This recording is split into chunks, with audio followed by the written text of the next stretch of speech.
Pronto. Aí eu explicando, né, para o questionamento da Macielma, né, espero que tenha ficado salvo. A crise existencial, ela não é que todo mundo vai ter que passar. Algumas pessoas passarão, porque só é crise se você estiver passando. Se você não estiver passando, não é crise. Você consegue entender? Então, assim, quer dizer que foi normal para você. Compreende? Se você não passou, não está questionando, não está tendo questionamento ali, não está tendo esse momento angustiante de realmente de se questionar, de querer, né, resolver e ficar assim nesse processo, é porque você não está passando por ela. Você passou diretamente, assim, sabe? De uma forma que não ficou tão registrado. Compreende? Então, o que acontece? Algumas pessoas passarão, outras não passarão. Isso é natural. Agora, é claro, uma ou outra vai ter uma determinada fase que vai ter mais conflito para vivenciar ela. Que seria o quê? Seria, algumas pessoas vão ter mais tempo de crise durante a adolescência, vão ser rebeldes, vão demorar para se autoafirmar, para se reencontrar, para pensar em algo que queira focar de fato, sabe? E vão viver ali naquela eterna fase da vida. Por isso que a gente chama muitas vezes de adulto infantilizado. A gente não vê hoje, né? São adultos que querem ser adolescentes ainda, no vestir, no falar, na hora de viver alguma crise, algum momento de dificuldade, eles querem fazer birra, jogam as coisas no chão, querem praticamente ciscar como uma criança fazia antigamente, de se jogar no chão e fazer aquele tipo de birra, né? Então, a gente vai ver isso na fase adulta, quer dizer que aquela pessoa ainda não passou, não conseguiu virar essa página desse processo da vida, né? Então, isso vai acontecer sim para algumas pessoas e outras não. Outros vão passar de boa, vão passar super suave e vão entender que é uma etapa da vida que precisa passar. A gente não vê, desde os tempos em que começamos a ter noção da vida, que nascemos, nos desenvolvemos, crescemos, né, amadurecemos e morremos. Não é um processo que a gente já vê em livros, né, da nossa própria história, que a gente vai passar por uma fase e a gente sabe que vai morrer. Isso todo mundo sabe. Vamos crescer, vamos se desenvolver, vamos casar, reproduzir e morrer. Então, isso é uma fase da vida que a gente tem que estar com essa noção. E a crise, ela vem justamente quando a gente não vive cada etapa dessa vida de forma plena, consciente, responsável e fazendo aquilo que a gente tem vontade na realidade. Vocês viram aquele autor que eu mandei para vocês, que é Marcial Maté? Ela fez alguns posts com as frases dele, né? Que ele fala umas coisas bacanas, que eu achei bem interessante, que eu mandei até para vocês. Pronto. Aquele autor, que ele é até cético, era cético, né? Não tinha nenhuma visão religiosa, que veio de uma família totalmente religiosa, né? Cristãos, e ele não era. Ele acreditava apenas num ser humano como ele em si, no poder que ele tinha, na capacidade de se transformar, de viver as crises da vida, de ter uma certa responsabilidade, autorresponsabilidade, vivenciar aquilo ali e pronto. Só que nós fomos criados a questionar a nossa existência, a ter um padrão estabelecido sobre o que seríamos, né? Aí a gente tem que ser alguma coisa. A gente tem que ser uma profissão tal, que seria médico, advogado, etc. Ou dono, proprietário de alguma coisa, ou empregado de alguém. A gente já tem isso já pré-determinado. Ou você estuda para ser dono, ou você estuda para ser empregado de alguém. Então, isso é um padrão que já foi estabelecido, né, dentro do nosso meio, e a gente ficou com essa visão para a vida, né? Então, assim, fica muito difícil a gente pensar diferente se a gente foi condicionado, né, foi ensinado a viver dessa forma, compreende? Então, a vida já fica um pouquinho mais difícil com relação a isso. Aí as crises vêm justamente por quê? Porque a gente tem desejos, a gente tem sonhos a ser realizados, né? A gente tem uma forma diferenciada de sentir prazer, mas existe um padrão dentro da sociedade que estabelece como é que nós devemos viver a nossa vida. Por exemplo, uma criança que gosta de brincar com um menino que gosta de brincar com boneca, A menina que gosta de brincar com bola. Eu não estou falando de gênero, nem de mudança de gênero na realidade.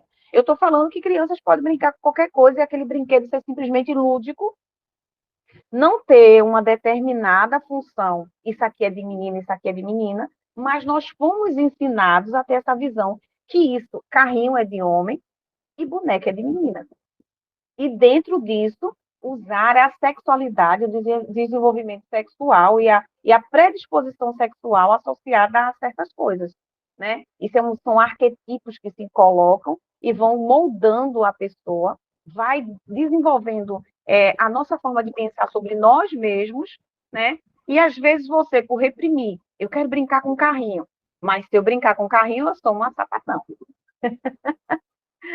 É um nome popular, gente, desculpa aí, mas assim, não querendo ofender nenhum gênero. Mas usando um termo que é usado aqui no Nordeste, né? Não sei se todo o Brasil, o povo deve saber, né? Mas assim, usando esse termo, se eu brincar com boneca, eu vou ser uma boneca. Mas não é. E muitas vezes, por achar e querer brincar com aquele determinada coisa, a gente começar a achar que a gente é aquilo, entende? Então fica implícito. Se eu gosto de carrinho, eu sou uma menina que gosta de menina. Se eu brinco de boneca, eu sou um menino que gosta de boneca, né? Eu sou uma boneca. Então a gente vai começando a mudar aquilo ali. E isso vai mexendo com o nosso psíquico, entende? Com os nossos registros, com a nossa forma de pensar. E como eu tinha falado antes, né? Que a gente ainda não estava gravando, existem registros da nossa existência, né? Para quem acredita ou não, nós temos os nossos registros uterinos durante a nossa gestação, as memórias uterinas, como foi a gestação? O que é que nós registramos, né? Registramos como ser a partir do momento em que nós começamos a pulsar a vida ali dentro do ventre da nossa mãe e como foi essa nossa recepção? As pessoas que pegavam na barriga da minha mãe eram todas as pessoas que tocavam me dando boa vibração ou eram pessoas querendo que eu não nascesse, né? Meu pai me queria, minha mãe também me quis. Houve algum momento a necessidade de pensar em um aborto, né? A minha mãe teve uma gestação que foi conturbada. Isso tudo é memória que fica para a gente. Hoje a gente já tem estudos que trabalham sobre isso, memórias uterinas, né? Hoje a gente tem o trabalho da regressão, que vai lá trabalhar no seu inconsciente, subconsciente, todas as etapas da tua consciência, para ver o que você passou lá atrás. E a gente já vê muitas pessoas fazendo, né, a consulta de registros acásticos, que são realmente registros que vão além da existência atual que nós temos, né? Pois é. Então, o que é que acontece? Isso são coisas que ficam registradas no nosso psíquico também, na nossa consciência. Aí o nosso cérebro, como é algo daqui, desse planeta, dessa existência nossa, desse modelo de inteligência que somos nós, nessa veste que nós vestimos, que é o nosso corpo físico, ele tem um certo, como é que eu posso dizer? Ele tem um certo programa para processar isso, entende? Por isso que vem o esquecimento, porque nós vivemos em uma moldagem do corpo da nossa existência atual que não é tão moderna o suficiente, ou a nossa consciência já não tem condições de caber dentro desse corpo pelas existências que nós tivemos antes, né? Então, a gente não consegue processar, junto com o cérebro, a velocidade que a nossa consciência tem. Por isso que tem muitas confusões mentais, entende? Então, assim, começando a ter esse entendimento, a gente começa a pensar assim, poxa, eu não estou louca, né? Eu entendo que eu tenho limitações físicas e o meu corpo, por isso que tem muita gente que pensa acelerado, né? Não tem a síndrome do pensamento acelerado, eu penso mais rápido do que eu consigo fazer, eu quero fazer mil e uma coisas ao mesmo tempo, mas o meu corpo não acomoda, né? Eu tenho condições mentalmente de fazer algo, mas o meu corpo não está na idade da minha alma. Não tem pessoas que estão vivendo uma idade de alma, de espírito mais novo, mais jovem, e o corpo ele está meio envelhecido, ele não acomoda. Aí você quer fazer mais coisas e diz assim, poxa, eu não tenho a idade que eu tenho. Eu não me sinto nessa idade, né? Tem aquela pessoa que é o jovem eterno, né? Eu sou Jovem total. Então, assim, a gente sente essa necessidade. A gente tem consciência, às vezes, disso.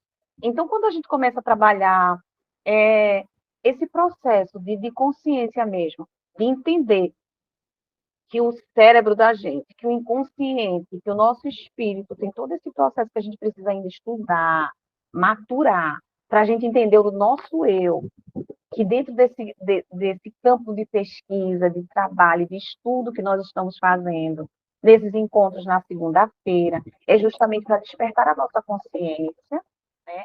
O autoconhecimento, é verdade, e começar a entender, através do autoconhecimento, quem somos, encontrar o nosso eu verdadeiro, né? Parar com essa briga do ego com o self, né? Com o nosso eu de verdade, e começar a trabalhar o nosso eu verdadeiro, que é a nossa essência divina. E entender as limitações do nosso corpo, mas entender que nós somos ilimitados em espírito, em consciência. E cada vez mais a gente vê aí tanto a física quântica, como o lado da espiritualidade falando sobre esse desenvolvimento, e vendo também a neurociência trabalhando em provar cientificamente como é o funcionamento do nosso cérebro e o que a gente pode fazer de forma psíquica, né?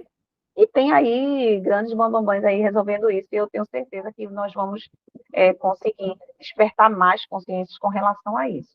Mas, enfim, vamos embora. Vocês conseguiram entender, né? Essa crise existencial é justamente por essa limitação de entender, né? A gente, esse conflito de entender, poxa, eu tenho algo que eu não aceito aqui. Cara, eu tenho coisa que fulano bate de frente comigo e não é aqui, não é daqui. Eu sei que não é daqui, que quando eu era criança eu não podia estar com essa raiva de fulano, eu podia estar... É algo muito além daqui, desse momento que eu estou vivendo, dessa existência. Então, a gente já usa aquele exemplo que é espiritual, é algo espiritual, não é? A gente já vai usar na linguagem popular, que seria algo espiritual. Então, isso faz com que a gente vá tendo ainda essa guerra conosco, que é o quê? É essa dúvida, né? E essa dúvida também causa uma crise, porque a gente pensa assim, poxa, fomos criados para acreditar que tudo ficava nesse quadradinho. E, de repente, eu sinto coisas, eu vejo coisas que não está fazendo parte mais desse quadradinho. Então, vem esse boom mental, né? Essa confusão mental, porque a gente quer se encaixar na caixinha e a gente vê que já não cabe. A nossa consciência está pedindo muito mais provas que provem que aquilo ali é daquele jeito. E a gente não quer aceitar. Aí a nossa mente começa a mentir para a gente, contando histórias e pensamentos errados, e a gente vai se iludindo com a mente que mente. Mente sobre o nosso corpo, mente sobre as nossas capacidades, mentem também sobre o que a gente veio fazer aqui, qual é o nosso propósito de vida, né? As nossas capacidades, nossos dons, além do que a gente está acessando, entende? Aí a gente agora vai explicar um pouquinho. Deixa eu aumentar aqui.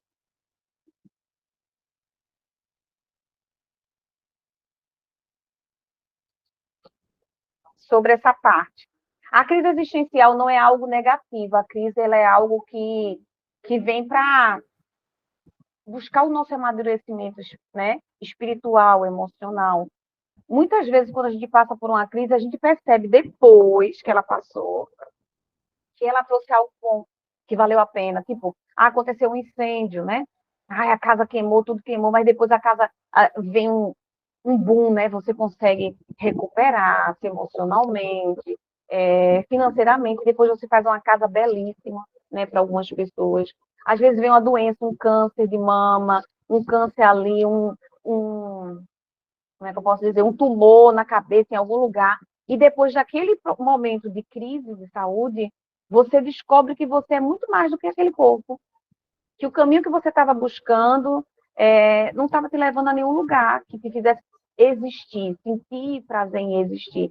E depois daquele conflito com a morte, você volta querendo viver e viver diferente, entende? Então, existem coisas na vida, como crises, né, que a gente vai passar, que é justamente para a gente fazer uma retrospectiva do momento onde estamos, e começar a calcular a nova rota que nós vamos traçar para a nossa vida.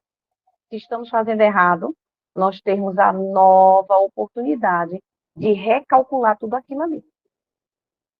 Aí, os principais sintomas da crise existencial. A gente vai ver a depressão por crise de existência, né? A ansiedade por crise existencial e o transtorno obsessivo compulsivo como crise existencial, que é o TOC, né? Algumas pessoas, elas vão passar por ela. E a grande maioria, depois dessa pandemia, passou.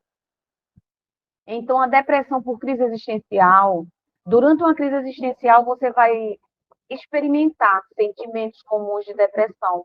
Esses sintomas podem incluir a perda de interesse nas suas atividades favoritas, né? Se você gostava de comer, de malhar, de conversar, de fazer amizade, você acaba perdendo interesse ali, né? Aí já é uma depressãozinha chegando junto à crise. Esses sintomas, eles podem incluir a perda de interesse nas atividades, fadiga, dor de cabeça, falta de esperança e tristeza persistente. Então, isso já é sintomas que vai derivando para uma depressão por crise existencial, né? Por exemplo, você começa a dizer assim, ai, o que é que eu estou fazendo aqui? Ai, nada que eu quero eu faço. Aí, de repente, começa a se desmotivar. Aí vai se entregando, já não quer existir mais, entende? Então, a grande maioria começa com esses questionamentos, né? No caso da depressão existencial, você também pode ter pensamentos sobre suicídio, né? A gente vê muito isso dentro da terapia individual. O suicídio querer botar um fim naquele momento que você está passando, que você sente um vazio existencial, né? E ainda sentir que sua vida não tem nenhum propósito, você não tem sentido, não tem por que você viver, você é inútil. Se você morrer, a vida não vai sentir falta, sua família não vai sentir falta, ninguém vai sentir falta. Começa esses pensamentos de povoar. Isso faz parte da crise existencial dentro da depressão, né? E aí, a desesperança, como esse tipo de depressão está fundamental, né? Fundamentada, relacionada aos sentimentos de uma vida sem sentido, como a gente já falou, né? E você pode querer questionar os objetivos de tudo. Ai, por que eu estou assim? Por que eu estou aqui? Por que eu nasci nessa família? Por que eu vim nesse planeta? Ai, por que eu nasci nessa cidade? O que eu estou fazendo aqui? Né? Aí a gente precisa trabalhar, né? Para poder quebrar isso tudo.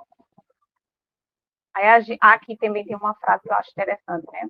É apenas para trabalhar, pagar contas e eventualmente morrer. Chega uma hora que a gente pensa assim, o que eu estou fazendo, né, aqui?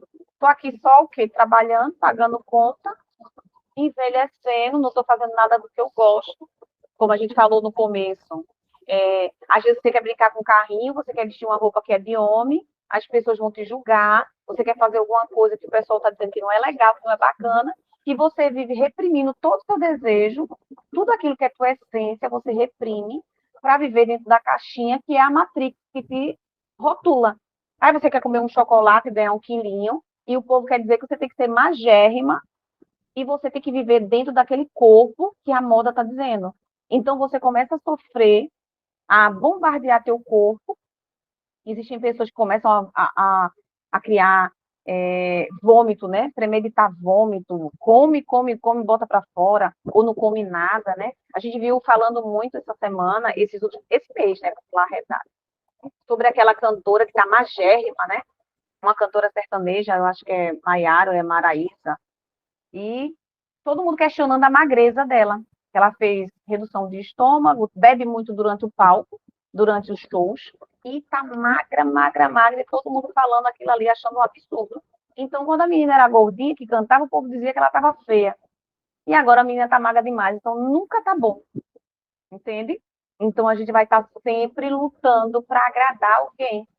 E dentro desse processo que nós estamos vivenciando nas segundas-feiras, é justamente para você olhar para você se reconhecer, ver a tua essência e entender que você não precisa agradar todo mundo, que a pessoa mais importante da tua vida é você, e que é você que tem que se dar esse prazer, que é você que tem que se cuidar, que é você que tem que olhar para os seus defeitos, para as tuas qualidades e ver o que você precisa modular. Ah, isso aqui eu tenho que mudar em mim. Ótimo, mude por você. Ah, isso aqui eu tenho que mudar porque vai ser legal, bacana. Então faça por você. Para você não entrar numa depressão por querer agradar. A ansiedade, agora nós vamos entrar na ansiedade por crise existencial, né? A pessoa com ansiedade existencial, ela pode se apresentar preocupada com a vida após a morte ou chateada e nervosa com o seu lugar e planos de vida, né? Ela pode se questionar assim, tipo, o que vai acontecer comigo? Ansiosa, né? E se eu morrer? O que vai acontecer com as minhas coisas? Vou deixar para quem? Vão brigar, vão se matar, porque eu sou riquíssima, né? Vão brigar até pela caneta. Então, você já fica questionando, já fica sofrendo antecipadamente pelo que vai acontecer com a tua existência, né? Se você morrer, o que vão fazer com as tuas coisas? Uma pessoa que já como é que eu posso dizer? Uma pessoa que já é ligada no futuro, né? Ansiosa demais, ela vai fazer o quê? Ela vai dizer assim, ih, rapaz, não vou deixar minhas coisas para fulano. Ah, não gosto de ciclano da minha família, fez tudo na minha vida, eu vou deixar nada para ele. Então já tem aquelas pessoas que já ficam, eu não quero deixar para ninguém, né? Então tem um lado bom que vão se preocupar em querer deixar para alguém especial e tem os outros, né? Então uma pessoa com ansiedade existencial, ela vai estar preocupada com o que vai acontecer quando ela morrer, né? É a ansiedade, ela já está ansiosa, premeditando cada acontecimento, né? Essa ansiedade, ela difere do estresse diário, no sentido que tudo pode passar a sensação de desconforto e ansiedade, né? Ansiosidade.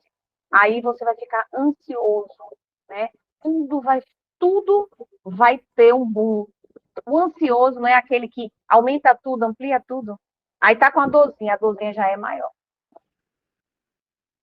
Ai, tá, né? Tá com fome, a fome já é maior. Não quer comer, mas também não bebe nem água. Entende? Então, esse meu sotaque é ótimo, né? Ai, gente, eu adoro. Enfim, o ansioso ele vai estar tudo na proporção dobrada, porque o ansioso ele amplia. Tudo que ele sente muito mais. Se é uma dor, ele sente a dor muito mais profunda. Então, se ele está com uma crise existencial e ele é ansioso, ele vai sentir essa crise muito mais pesada, entende? Ele vai sofrer mais, ele vai comer mais se ele já come, ele vai comer de menos se ele já não come, ele vai ficar mais jogado na cama se ele já for predisposto a isso, entende? Então, vai ser tudo ampliado. Você pode ser levado a ser, a se perguntar, né? Qual é o meu propósito e onde eu me encaixo? Onde é que eu me encaixo, né? Se alguém quiser fazer alguma pergunta, fique à vontade, deixa lá na mensagenzinha que eu leio, tá? Aí aqui o transtorno obsessivo compulsivo por crise existencial. É o famoso TOC, né? TOC é aquilo que a gente faz repetidamente, várias vezes. Isso pode ser tomar banho demais, comer demais, lavar as mãos demais, limpar demais a casa. São pessoas que exageram em determinada coisa e fazem uma atividade com repetição. Pode ser necessário fazer perguntas repetitivas de várias vezes, né? Repetidas várias vezes ou não. E conseguir descansar até e não conseguir descansar até que tenha a resposta sobre as perguntas. Sabe aquela criança que fica perguntando por quê? Por quê? Por quê? Por quê? Nunca chega no final? Então, quem tem toque, ele vai sempre estar assim. As pessoas que têm toque, né, um transtorno compulsivo, e ainda vem com a crise existencial baseada nisso, eles vão ter a proporção de estar sempre focado naquilo ali. Enquanto eles não encontram uma resposta para aquilo que ele está querendo resolver, eles não vão parar. Eles focam naquilo exatamente. Quem faz isso geralmente é os autistas, né? Autistas, eles focam numa coisa e só saem dela quando eles conseguem concluir e concluir com perfeição, né? Então, quem tem toque é aquela pessoa que vai estar focada naquilo ali, que vai querer resolver. Por exemplo, uma pessoa que tem transtorno de toque, né? E ele está vivendo uma crise existencial, ele não vai parar de pensar. Por exemplo, aí se eu morrer, ele vai ficar com aquilo ali muito mais forte nele. Então, e se eu morrer, vai ficar ali naquele até que o episódio aconteça. Se ele tiver com medo, ele vai ficar focado naquele medo até que isso aconteça. Então, assim, tem que ter um acompanhamento, né? Às vezes, os pensamentos sobre o significado da vida e seu propósito podem pesar muito na sua mente e causar pensamentos acelerados, né? Quem tem um pensamento acelerado geralmente tem um pouquinho desse, né? Não é que seja um pouquinho, porque quem tem, não tem, não existe esse pouquinho mais ou menos, tem, né? Então vai ficar com isso fixado na mente, questionando, né? Seu propósito de vida. Uma pessoa com toque vai ficar aí, quando é que eu vou alcançar? Vai ficar presa naquilo ali até alcançar um propósito de vida. Ou seja, vai negligenciar um banho, vai negligenciar alguma outra coisa até e vai ficar focado único, exclusivamente, muitas vezes naquilo que ele tem um toque, ou seja, no pensamento, seja numa atividade específica. É. Aí aqui, ó, isso é conhecido como toque. Toque existencial, né? Se ele estiver pensando no propósito da vida com mais foco, é a crise do transtorno compulsivo obsessivo por toque, né? Então, você vai pensar com mais obsessivo, você vai ficar pensando mais, com mais foco, né? Aí o toque, ele é existencial, ele pode ocorrer quando você é obsessivo ou tem compulsão pelo significado da vida. Nesse caso aqui, que eu usei vários exemplos sobre toque, o toque pela existência, ele vai fazer com que você fique focado no significado da tua vida, entende? Se você tem toque por outras coisas, é um toque por outras coisas. Agora, o toque pela crise existencial, ele é o toque exclusivo pelo seu propósito de vida. Por que que eu estou aqui? Aí você vai ficar nessa. Ai, não, eu quero ir. E às vezes perde as respostas de outras coisas, porque você está focado único e exclusivamente nisso. 5 tipos de crises existenciais, né? Diferentes escritores, como psicólogos, falam sobre o tema de crise existencial, né? Existem 5 aspectos para ele. A gente vai ver dentro da filosofia e do existencialismo, né? Cada uma delas pode ser um grande motivador desse fenômeno, que a gente vai passar na nossa vida, e também resumem bem quais são as crises existenciais que a gente está passando, né? As crises existenciais, elas são superadas naturalmente como uma forma de aprendizado, como a gente falou no começo. Elas existem, mas elas são superadas como uma forma de aprendizado. Para algumas pessoas, isso vai ter uma pausa maior, um tempo maior para se viver, para se passar, dependendo do grau de inteligência emocional que ela tem e de capacidade de entender essa passagem dela, como a gente viu no começo, né? Algumas pessoas vão passar sutilmente, não vão nem sentir tanto sofrimento, e outras vão passar empurrando mesmo uma carroça cheia de pedra. Então, a maioria dos casos, né, resultam em efeitos benéficos para você, porque você vai começar a refletir sobre aquilo, né? E uma pequena parcela de pessoas vão sofrer com problemas psicológicos decorrentes dela, como a gente falou aqui, né? A depressão, a ansiedade e outros transtornos, né? Nos piores casos, ela pode desencadear crises de ansiedade, depressão ou problemas como transtornos obsessivo-compulsivo que a gente viu aqui. Quando você não passa por ela de uma forma saudável, né? E não existe como passar uma crise saudável, né? Existe menos dolorida, né? Mais suave. Mas toda crise é crise. Então, assim, quando você não consegue passar de forma natural, porque isso é um aprendizado do ser humano para ele evoluir, né? Para crescer, a gente precisa passar por desafios. E se você não consegue passar por esses desafios de forma confortável e menos sofrida, aí você pode desencadear algum dos transtornos que a gente veio falando, que é a crise de ansiedade, etc. e tal.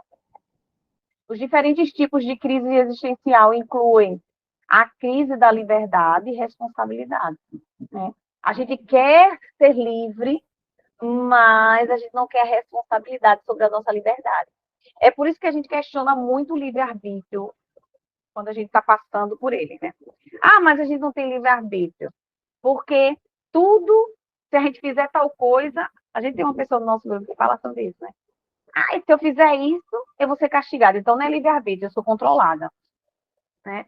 Existe um certo livre-arbítrio, a gente não tem 100% de livre-arbítrio, porque senão a gente fazia muita besteira, né? E a gente ainda faz muita besteira, mas a gente tem o livre-arbítrio para fazer a escolha sobre como nós vamos passar por isso, por amor ou pela dor, entende? Então, essa crise da liberdade, ela traz a responsabilidade. Eu quero ser livre, mas eu sou responsável. Para eu ser livre, eu tenho que carregar meu fardo, minhas dores, carregar minhas conquistas, aquilo que eu conquistei, aquilo que eu fiz por onde merecer. Aí aqui a gente vai ver também, né? Essa liberdade vai requerer a responsabilidade, pois você é responsável pelas consequências das escolhas que você faz. A maioria das pessoas escolhe assumir esse risco da liberdade em vez de ter outras pessoas decidindo por elas. É muito bom ter liberdade porque eu sou dona de mim, das minhas escolhas. E ninguém precisa dizer, ah, Ingrid, faz de tal jeito. Ah, Ingrid, faz assado. Se eu fizer, se der bom, ótimo. Se der errado, a culpa é minha e pronto.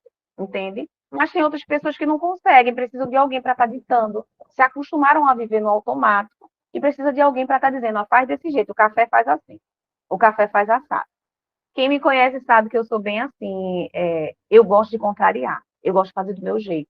Se o macarrão faz de um jeito, eu faço de outro.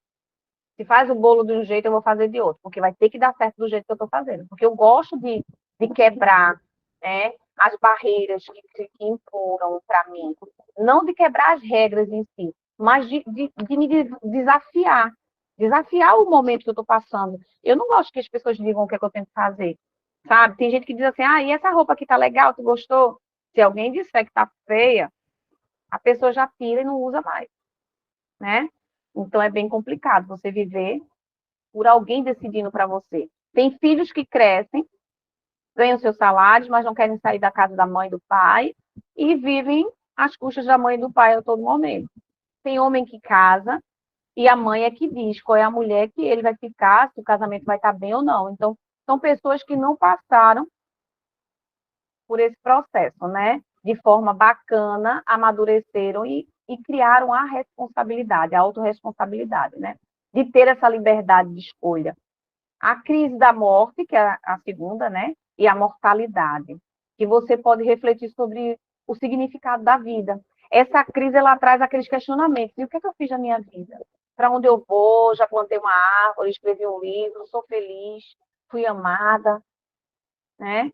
E questiona o momento da partida, como a gente falou, né? O que acontece depois que eu morrer? O que, é que vai acontecer depois da morte, né?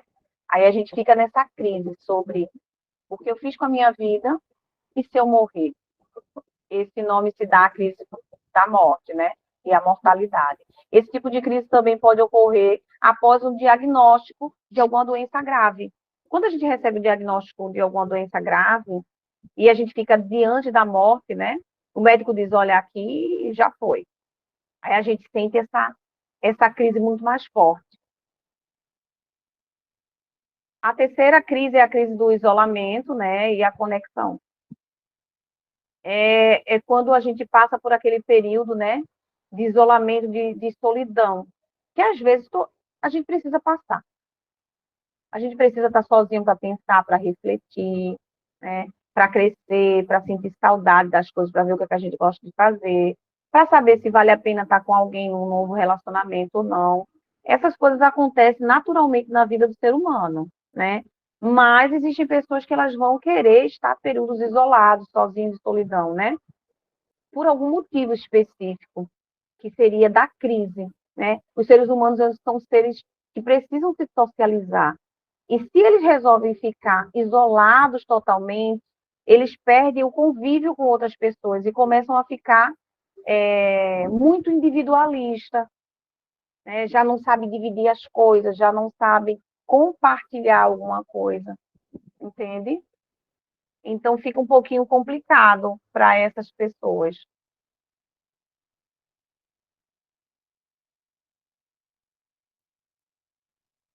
Eu vou dar uma lidinha já já no comentário de vocês.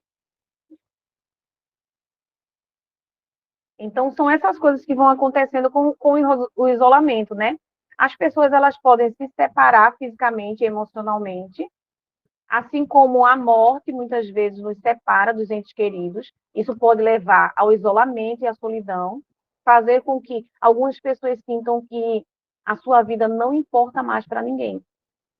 Quando a gente passa por uma separação, um divórcio, né, quando a gente gosta ainda de alguém, a gente fica nessa crise de isolamento. Tipo, nunca mais vou ficar com ninguém, não quero mais casar, vou ficar só. Começa a olhar para o seu físico, para o seu emocional e fica tudo abalado, né? E você acaba achando que ninguém mais gosta de você, que você vai ser incapaz de conseguir alguém bacana que possa preencher esse seu vazio. Isso acontece muito, né? A gente vê muito dentro da terapia pessoas que estão assim, vivendo essa crise. Às vezes também, para não viver essa crise do isolamento, o que, é que a gente faz? A gente fica em um relacionamento abusivo, em um relacionamento que não dá mais certo, que a gente já sabe que acabou, simplesmente pelo medo de se isolar e de perder a conexão com a outra pessoa. Eu vejo muito isso dentro da terapia, que é você viver um relacionamento que a frase é ruim com ele, pior sem ele, né? A gente acaba achando que vai ser pior ficar só, se isolar. Ninguém vai mais querer você. Dentro de um relacionamento narcisista, a gente vai ver muitos, né? Muitos homens ou mulheres narcisistas que vão colocar esse pensamento dentro da pessoa, do cônjuge. Então, ele vai deixar você se sentindo uma pessoa desprezível, que é incapaz de conseguir uma outra pessoa igual a ele. Então, vai trabalhar no teu psicológico de uma forma que você vai acabar se isolando ou ficando só com ele, porque ele é a única pessoa que é capaz de te aceitar. Entende? A crise de significado, que é a quarta crise, né, que são 5 que a gente vai falar hoje, é a falta de sentido. Essa é uma das piores que eu acho, sabe? Que é quando a gente perde o significado para tudo. A gente já não tem significado para comer, para se alimentar, para se vestir, para ir para um lugar bacana, para encontrar amigos, para viver algo. A gente já perdeu o sentido de tudo, né? A falta de sentido. Essa é a pior que eu acho. Não sei o que, é que vocês acham, mas essa é a pior, que é quando a gente não encontra significado nem propósito para a nossa vida, né? Algo que nos traga esperança, que realmente a gente deveria ter um propósito para depositar, um sentido para aquilo ali, sabe? A gente já não vê mais sentido na profissão que a gente exerce, no relacionamento. A gente já não consegue mais ver sentido em comer, a gente não vê sentido em ir numa praia, em passear, em cuidar da saúde, a gente já vai se abandonando. Essa é a pior que tem. A gente precisa de algo, né, para poder estacionar a nossa embarcação, o nosso carrinho, o nosso corpo, né? Sobre pensamentos construtivos. A gente precisa começar a construir uma linha de pensamento que venham trazer para a gente sentido, né? Tipo, vai começar a sonhar, criar alguma coisa que possa trazer para você um sentido para a vida, né? Jogar, brincar, praticar um esporte, procurar fazer alguma coisa que dê prazer, né? A vida sem prazer é uma vida sem sentido, né? E dentro desse processo Matrix, a gente vai ver muito pessoas, padrões estabelecidos, dizendo para mim e para você o que é que a gente tem que fazer, o que é que a gente tem que gostar, como é que tem que ser a marca do teu celular, qual é a roupa que tu vai ter que vestir, qual é a comida da hora, né? Qual é a música que tu tem que curtir, os lugares que você vai ter que ir. Então, está sempre sendo ditado aquilo que a gente tem que fazer, como a gente deve fazer. E quando a gente não vive nessa moda que está sendo bombardeada no momento, a gente é o esquisito, né? Então, é bom refletir sobre isso e começar a pensar mais em você, a focar mais no teu autoconhecimento, a focar mais naquilo que você é, e ver o que é que te dá prazer, e começar a fazer as coisas por você. Aí, olha, quando fulano estava aqui comigo, eu estava nesse relacionamento, eu não podia pôr um short, que eu gosto muito, eu não podia sambar, que eu gosto muito. Então, vai fazer aquilo que te dá prazer. Se você não está mais com a pessoa e estava se sentindo vazia, vai fazer aquilo que você não fazia porque estava com ele. Vai fazer aquilo que você não fazia porque estava trabalhando naquele lugar. Vai fazer aquilo que você não fazia porque as pessoas te obrigavam a ser diferente. Para que você comece a sentir prazer na tua vida e tenha um sentido, né?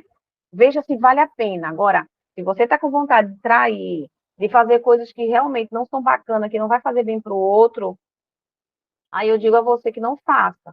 Que você veja primeiro quais são os critérios, os princípios que você vai usar para ver se aquilo que você quer fazer, que você está com vontade, vai valer a pena, né? Se não é só os outros que estão ditando o que você deve fazer. Por exemplo, o que é que você deveria levar em conta quando você quer fazer algo que você gosta e que você está sentindo uma cobrança da massa, né? Seja da família, do grupo maior, do grupo menor, que faz parte da tua vida. Veja primeiro quais são os critérios. Isso vai magoar alguém que você ama, vai impactar na vida de alguém, vai machucar, vai matar, vai roubar, vai queimar a tua imagem, vai te fazer sofrer hoje ou mais ou futuramente, né? Vai causar algum dano para o planeta e para as pessoas que você ama. Então, se vai, é melhor não fazer. Entende? Porque uma hora ou outra a vida vai te cobrar aquilo ali que você está fazendo. Então, pensa com esses critérios. Vai machucar quem eu amo? Vai me machucar? Vai machucar o planeta? Vai interferir no planeta, na vida de outras pessoas? Se não for, vai ser algo só para você, a consequência é só para você, aí você avalia se vale a pena romper esse padrão pré-existente e viver a vida que você quer para se satisfazer e fugir dessa matriz, dessa cobrança total. O quinto, a quinta crise é a crise de emoção, experiência e personificação, né? Ela é encarar as emoções, poder melhorar a visão pessoal sobre a sua vida e os polos emocionais que você vive, né? Em todos os casos, compreendê-los, vivenciar, vivê-los, né? Para amadurecer, ganhar inteligência emocional e maior preparo, né? A crise das emoções é quando a gente está com aquele conflito das emoções que a gente está vivendo. Ah, hoje eu estou odiando, amanhã eu estou amando fulano, né? Eu não sei se eu quero, hoje eu sei que eu quero, amanhã eu não sei se eu quero, né? Aí não sabe se quer viver, não sabe se não quer, não sabe se vale a pena, sabe? Aí não sei se eu vou, não sei se eu fico. É aquela crise que te deixa em cima do muro, né? Mas na realidade, você tem que entender que tudo traz experiência, que você vai sofrer se você não fizer. Se você fizer, você sofre. Então você tem que escolher uma forma. Ou você faz e sofre porque não fez, ou você faz e sofre porque fez, né? Mas isso vai te causar uma transformação, vai te trazer novas emoções e vai te moldar como pessoa. Isso vai te amadurecer também emocionalmente, né? Por outro lado, incorporar as emoções e reconhecer sentimentos de dor, descontentamento, insatisfação, pode abrir as portas para o crescimento pessoal. Quando a gente está vivendo esse conflito, né, das emoções, aí não sei se eu vou, aí não sei se eu acabo, quero acabar, mas estou com medo de ficar sozinha. Ah, quero ir para esse emprego, não sei se eu vou. Então, assim, você tem que começar a sentir os seus sentimentos, entender que a frustração faz parte, que o medo faz parte da vida, né? Entre outros sentimentos de dor, de perda, de luto, de insatisfação, e pessoas que vão discordar de você, mas que você também precisa entender que isso faz parte da vida, que é emoção, que nós precisamos sentir, validá-la, não excluí-la, deixar de senti-la e negar, porque uma hora ela vem com mais força, né? Experienciar aquilo ali, dizer, olha, eu tô com dor, tá doendo, vai passar, porque tudo passa, e isso vai me fazer crescer como pessoa, entendeu? Isso vai me personificar, entende? Algumas pessoas bloqueiam a dor, como eu falei, né? Elas vão dizer, ai, não tô sentindo nada. Acabou um relacionamento, diz, eu tô nem aí. Aí fica com um, fica com o outro, e finge que não tá sentindo. Mas depois, quando para, vai sentir uma dor muito maior. Às vezes, um luto, morreu alguém. Aí você vai aprende, não sentiu nada, depois de um tempo você sente. Entende? Eu passei por isso, porque eu segurei um pouco o luto e depois de 3 anos eu comecei a sentir ele. E ele veio muito, muito forte. Mesmo eu tendo todas as técnicas, né, conhecimento, eu não consegui lidar no momento e eu precisei ser forte. E hoje eu estou vivendo um pouquinho dele, indo e vindo, como uma ondinha do mar, sabe? O mar tá cheio, vem, o mar tá baixo, vai. Aí ela fica vindo e indo. Então eu fico acabando lidando com esses conflitos que vêm vindo do luto que eu não vivi, que eu não senti naquele momento, eu segurei, entende? Então segurar a dor não vai valer a pena, né? E o sofrimento, pensando que isso vai passar e vai prevalecer a felicidade, fingindo uma alegria que não existe. Muitas vezes isso pode levar a um falso senso de felicidade, né? Ao mesmo tempo que impede você de experimentar completa, né, a completude dos seus aprendizados na vida, entende? Não é melhor sentir, se é para doer, dói. Então, doeu, foi bom. Lembra uma coisa que eu gosto de falar um pouquinho, a traição, a dor da traição, ninguém quer passar, né? Porque o comentário é o que mais dói, né? As pessoas comentarem, falarem, dói. Mas depois que a gente passa, que levou a primeira, querida, a segunda já a gente já tira de letra, entendeu? Então, assim, a gente já vai passar, sentiu aquela dor, que a primeira parece que dói mais do que todas, né? Aí sentiu a primeira traição, a segunda, a terceira, você já. Ou então você já toma uma atitude e diz assim: eu não quero, já senti aquela dor, mas nunca que eu vou deixar ninguém fazer isso. Fez, eu já estou passando adiante, entende? Então você aprendeu a tirar de letra aquilo ali. Mas quando você vai e nega, toda vez que você viver de novo uma daquelas, né, você vai ficar num sofrimento terrível. Porque você vive a ilusão dizendo que não sentiu, vai e bota também, né, acaba traindo também, e fica naquele círculo vicioso. E a dor não passa. Aqui, para resumir, como atravessar a crise existencial, né? Adequadamente. Então, é você assumindo o controle dos seus pensamentos. Quando vem os pensamentos, você começa a se questionar: isso é real? Eu tem lógica, tem sentido? Essa dor, né? Às vezes a gente fica vivendo um luto eterno. Não morreu ninguém, mas a gente fica como se tivesse lutado. Isso é verdade, isso é eterno. Isso aqui está acontecendo comigo. Se não está, para que eu estou sentindo essa dor? Questionar você, seu pensamento, né? Mantenha um diário de gratidão. Agradecer as coisas que você vem vivenciando, né? Ah, eu superei aquela dor ali, foi ótimo, aprendi tal coisa. Eu sempre falo na terapia, vamos começar a anotar tudo que você sente, começar a identificar cada sentimento teu e ver a oscilação. Por que você sentiu? Em que momento você sentiu aquela raiva, aquela dor, aquele medo? Foi o que provocou? Foi algo que tem sentido, algo que existe? Ou foi tua mente trabalhando em você para trazer algo que não existe? Né? Então, você tem que começar a trabalhar isso. E trabalhar o diário da gratidão agradecendo cada momento. Cada momento superado, cada dor vivida, porque tudo é motivo para se agradecer. Eu superei. Olha, eu estou aqui, eu estava ali triste. Ontem foi um dia de grande dor de cabeça, sentindo muitas energias, né, desse processo de transição. E aquilo abala a gente, mas hoje eu já estou ótima, que incrível, aqui falando com vocês, dividindo, compartilhando conhecimento. Amanhã vai ser ótimo, incrível. Se não for, também vou tirar de letra, aprender alguma coisa. Tá sempre olhando a vida com positividade. Eu sei que é difícil, mas não custa nada, né? Ter gratidão com as coisas que você começa a superar. 1% todo dia, no final você consegue tirar de letra, né? E começar a se elogiar, olhar para você e começar a ter orgulho de cada etapa da vida que você vem vivenciando, né?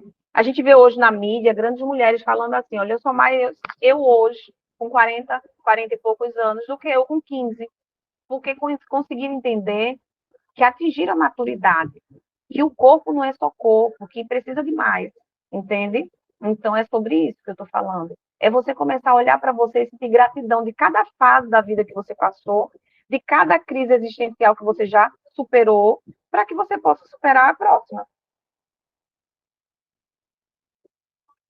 Lembre-se, porque a vida tem significado. Veja qual é o significado que a sua vida já teve alguma vez, se ela tem agora, e você criar um novo significado para ela, né? Então, não espere encontrar todas as respostas. Não vai ter resposta sempre, mas se não tiver também tudo bem, entende? Então, essa é uma forma, né? Encontrar o seu propósito e significado da vida, né? É certamente um caminho que precisa ser tomado. Você precisa criar uma rota para você encontrar um sentido, um propósito para você estar aqui. Às vezes a gente pensa assim, eu já estou tão cansada, já trabalhei tanto, já lutei tanto pela minha família, por filho, por não sei quem, por casamento, agora estou sozinha, agora eu não quero nem lutar mais por mim, já cansei, agora se eu quiser, se eu morrer já está bom. Entende? Tem que ter um sentido para a vida, não é assim. A gente tem que começar a criar uma nova rota. E agora que eu estou sozinha, que os filhos já estão criados, que está todo mundo bem, o que eu vou fazer? Eu preciso de um sentido para a minha vida. Eu vou olhar, vou plantar, vou colher, vou cuidar do meu corpo. Tem que ter um sentido. Você começar a dar novo sentido para a tua vida. Procurar. Se você não tem, não descobriu, cria um.